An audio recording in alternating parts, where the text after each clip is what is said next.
Olá, queridos, paz a todos. Hoje nós vamos meditar em um texto que está no Salmo número 2, versos do 6 até o 8. A Bíblia diz assim: Eu, porém, constituí o meu rei sobre o meu santo monte Sião. Proclamarei o decreto do Senhor. Ele me disse: Tu és meu filho. Eu hoje te gerei. Pede-me, e eu te darei as nações por herança, e as extremidades da terra por tua possessão. Amém, queridos? Bom, hoje eu quero, como eu já disse, refletir com vocês sobre esses 3 versos aqui de Salmo. O primeiro verso diz assim: Eu, porém, constituí o meu rei sobre o meu santo monte Sião. É importante nós entendermos que quando Deus fala assim, eu constituí o meu rei, nesse texto bíblico está falando do rei Davi, né?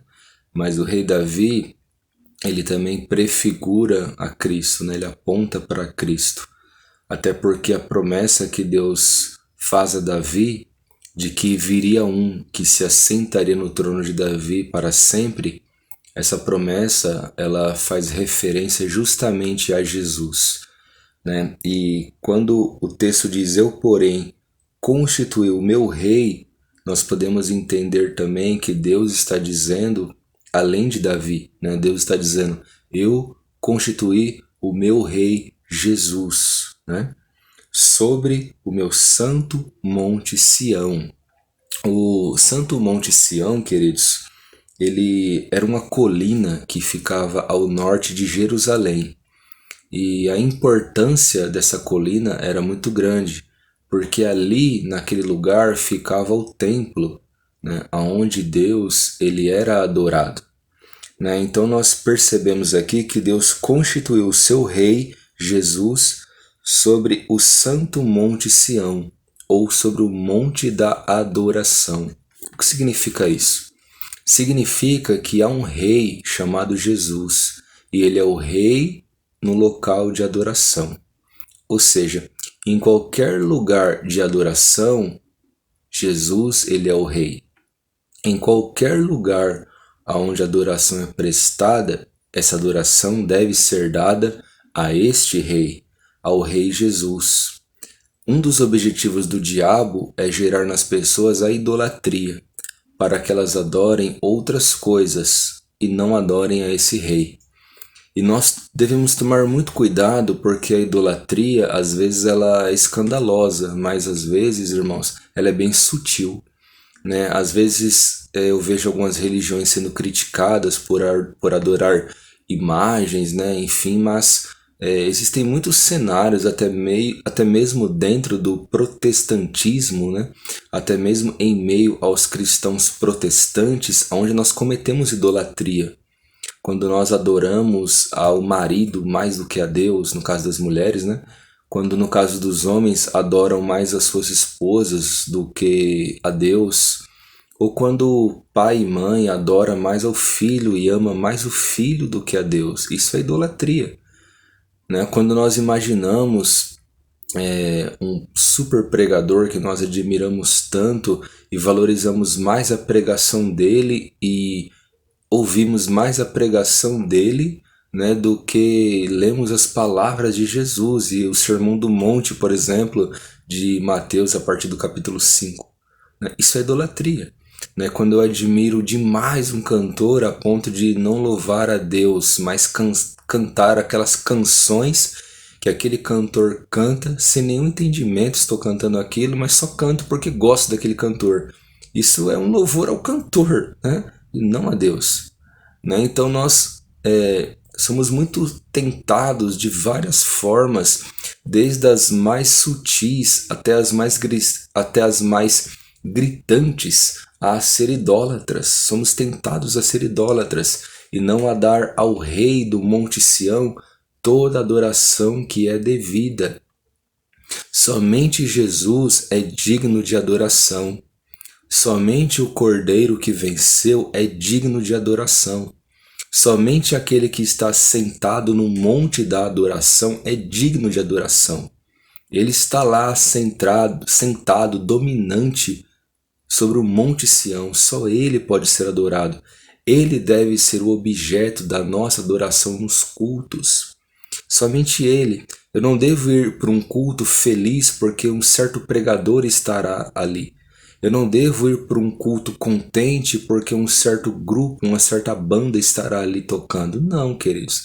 Eu vou ali para adorar a Jesus, porque ele estará presente ali no meio do seu povo. O pregador, ele comunica as verdades de Deus, o cantor nos leva a adorar a Deus, mas o foco é sempre Deus.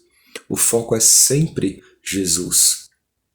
Um desejo que o diabo tem é de ser adorado, e foi justamente isso que ele propôs para Jesus.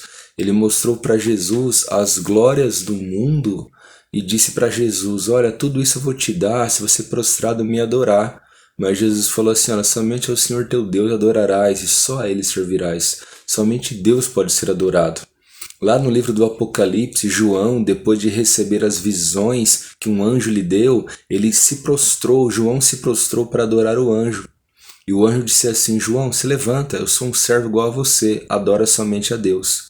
Nós, como cristãos, devemos reter a nossa adoração, privar os homens e qualquer outro objeto da nossa adoração, entregar essa adoração 100% a Deus, entregar a Ele, somente a Deus nós devemos dar a nossa adoração. Ele é rei no monte da adoração, Ele é rei no monte Sião.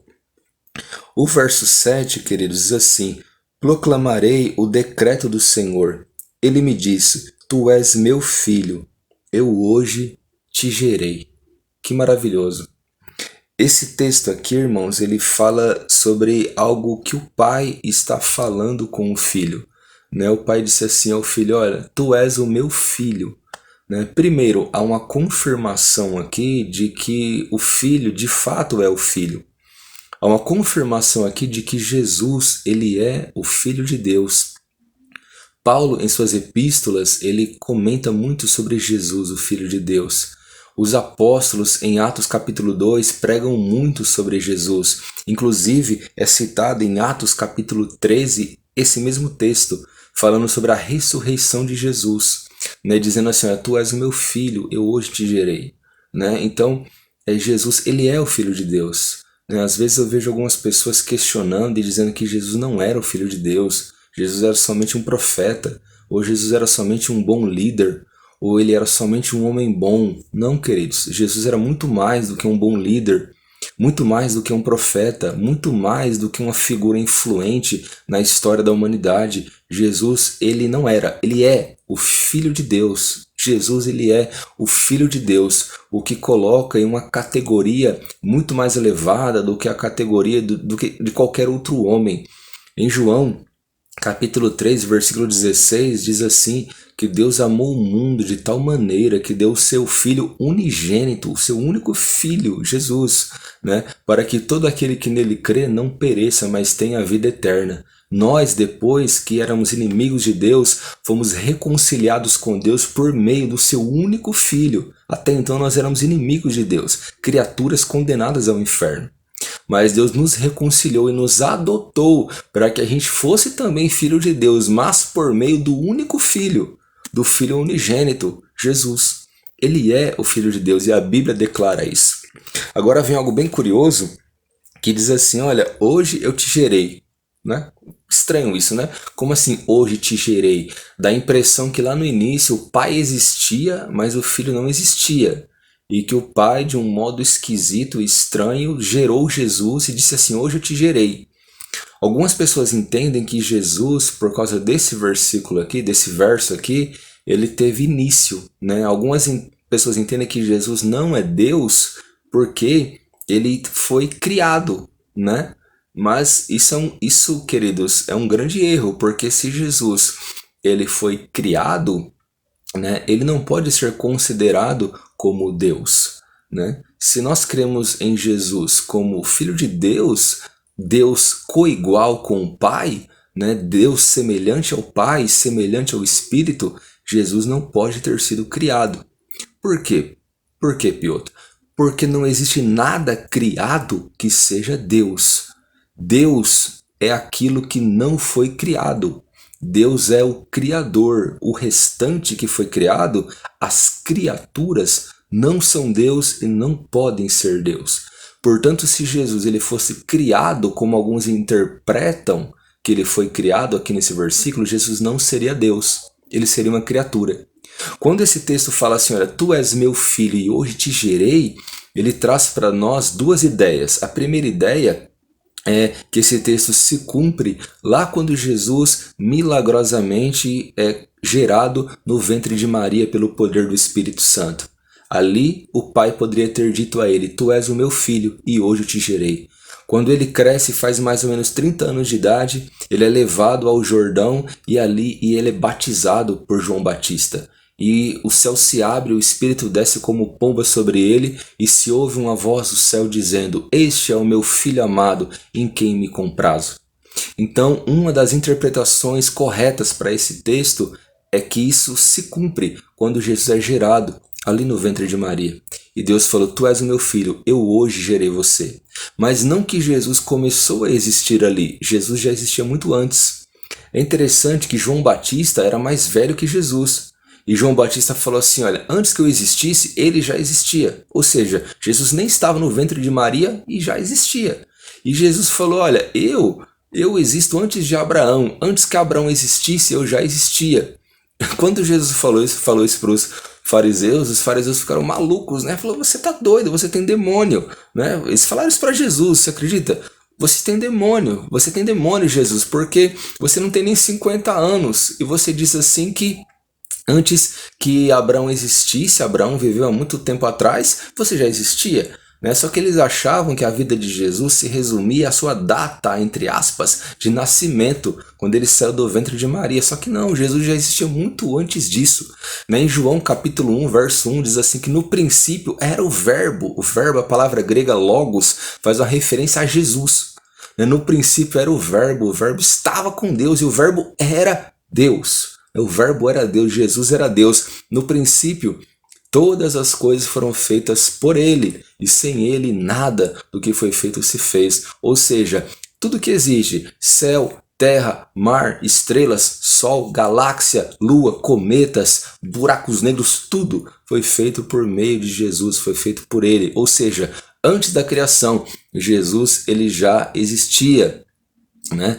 O que o caracteriza, amados, como Deus, a Bíblia fala no livro de Salmo assim, de eternidade a eternidade, tu és Deus. O que significa isso? Significa, queridos, que Deus ele é eterno em relação ao futuro e Deus também é eterno em relação ao passado. Né? Eu nasci, eu vou denunciar a minha idade agora para vocês, eu nasci dia 12 de março de 85, eu tenho 35 anos. Agora, antes disso aí, eu estava na barriga da minha mãe por 9 meses aproximadamente. E antes disso, eu não sei, eu não existia. Né? Então, esse é um milagre da vida. Agora, desde quando eu nasci para frente, desde quando eu fui gerado no ventre da minha mãe, que ali eu já era uma vida real, para frente, eu sou eterno. Ou com Deus no céu, onde creio que estarei, ou no inferno com o diabo. E ponto final. Agora, em relação ao passado, queridos, não. Ninguém é eterno em relação ao passado. Todos nós somos eternos em relação ao futuro, mas em relação ao passado não. Só que Deus, e somente Ele, é eterno em relação ao passado. Então, uma outra maneira de interpretar esse texto aqui é que o Pai, misteriosamente, dentro da trindade misteriosa e gloriosa e divina, o Pai, dentro desse contexto, gerou o Filho de maneira eterna. Isso dá meio que um nó na nossa cabeça, porque a gente fala assim, puxa, gerou, então teve um princípio, mas Jesus não pode ter princípio, senão ele deixa de ser Deus.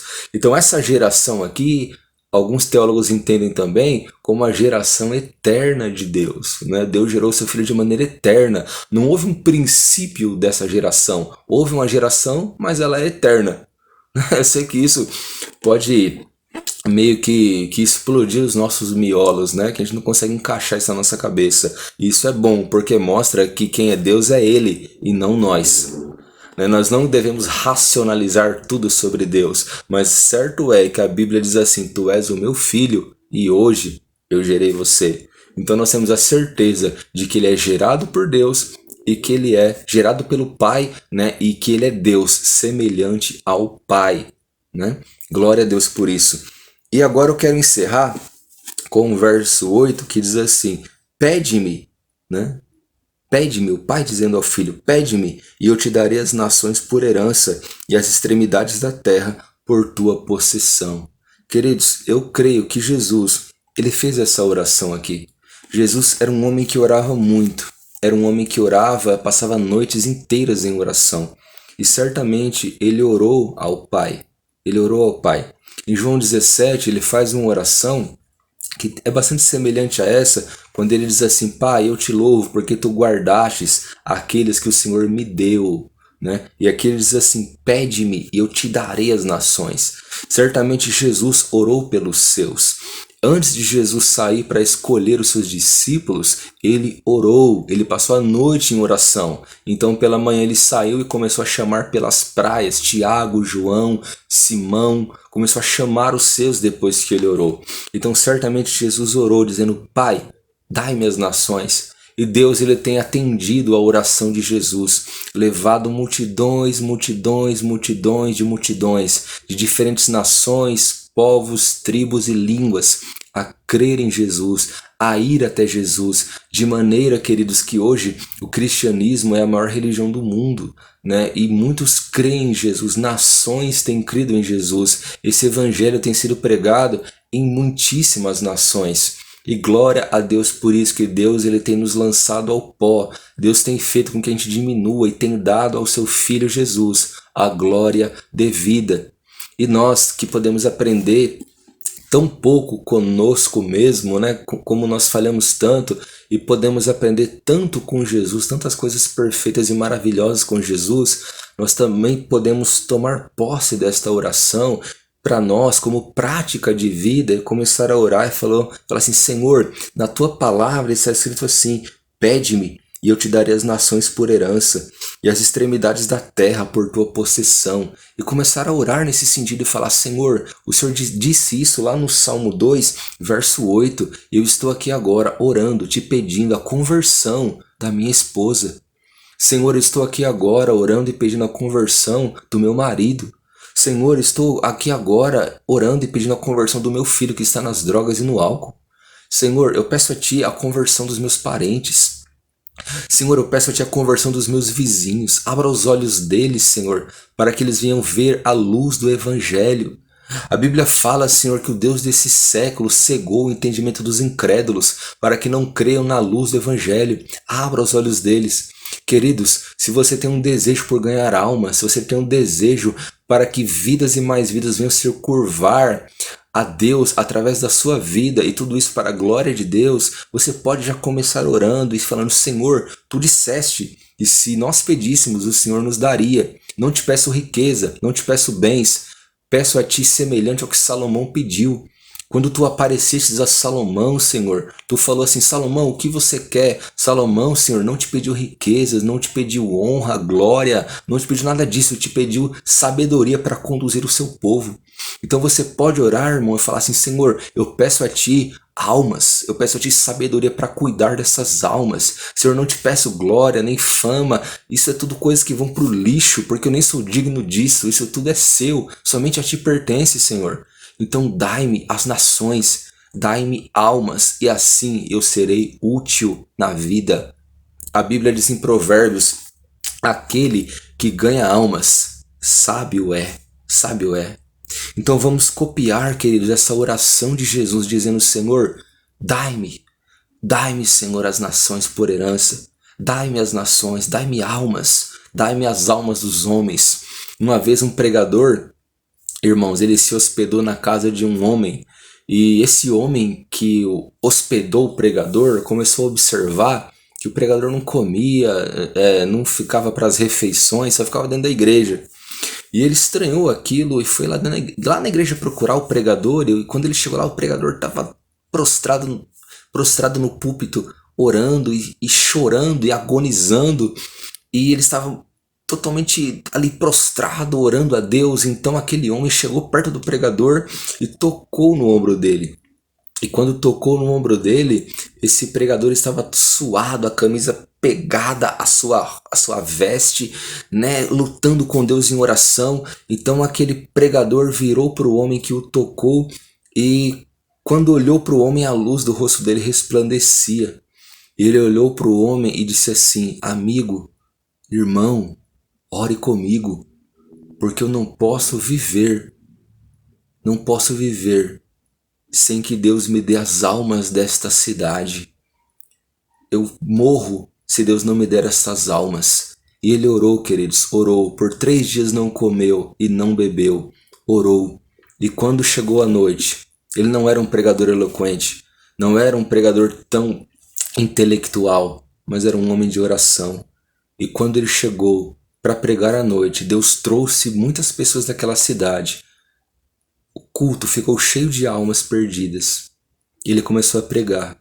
E o Espírito Santo tomou conta do auditório, convencendo os homens do pecado e trazendo os homens a Cristo. Pede-me, e eu darei para você as nações por herança, é o que está escrito na palavra do Senhor. Amém, meus queridos? Hoje eu quero encerrar esse vídeo de uma maneira diferente. Eu quero encerrar com uma oração, orando a Deus para que Deus nos dê mais conhecimento da pessoa de Jesus, mais conhecimento da maravilha que é o Deus Filho, e pedindo a Deus que Ele nos dê almas para que a gente possa repassar, entre aspas, essas almas para Ele, para a glória dEle. Quero te convidar a participar desta oração, tá bom? Se você puder, eu creio que você pode, feche seus olhos, vamos orar. Senhor, eu oro em nome de Jesus. Ó Pai, esse vídeo está sendo gravado agora, eu sei que pessoas vão assistir, e se há o desejo no coração dessas pessoas, Senhor, de ganhar almas para Ti, eu peço a Ti que o Senhor acenda, Senhor, mais ainda no coração delas essa vontade. Dê a elas almas, dê a elas os seus vizinhos, seus parentes, seu cônjuge, seus filhos. Ó Deus, uma das maiores armas para ganhar almas é a pregação e a oração. Orar e labutar, orar e trabalhar, orar e trabalhar. Senhor, eu peço a Ti que o Senhor nos dê almas, nos dê aquilo que há de mais precioso nessa terra. Almas para nós podermos, Senhor, levá-las ao Seu reino por meio do Seu poder e para a Sua glória. A Bíblia diz assim, Senhor, que todo o dinheiro do mundo não paga o valor de uma alma. Então nos faça extremamente ricos, dai-nos muitas almas para levar para o Seu reino. Também te peço, Senhor, que nos dê conhecimento do Seu Filho Jesus, que possamos aprender mais sobre a maravilha de Jesus. O apóstolo Paulo, ele disse assim, que ele deixou tudo, Senhor, e considerou tudo como esterco, comparado ao conhecimento do Seu Filho Jesus. Dai-nos conhecimento de Ti e dai-nos almas. Assim, se tivermos essas duas coisas, conhecimento de Jesus e almas para o Seu reino, seremos as pessoas mais felizes de todo o universo. Nós te agradecemos e te pedimos isso para a Sua glória e somente para a Sua glória. Em nome de Jesus. Amém.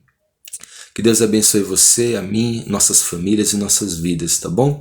Compartilhe essa palavra com alguém para que ela alcance vidas, pessoas e possa assim transformar as pessoas e glorificar somente o nome de Deus, porque somente Ele pode ser adorado, tá bom, queridos? Compartilhe com alguém. Deus abençoe você, sua família grandemente. Um grande abraço mais uma vez em nome de Jesus.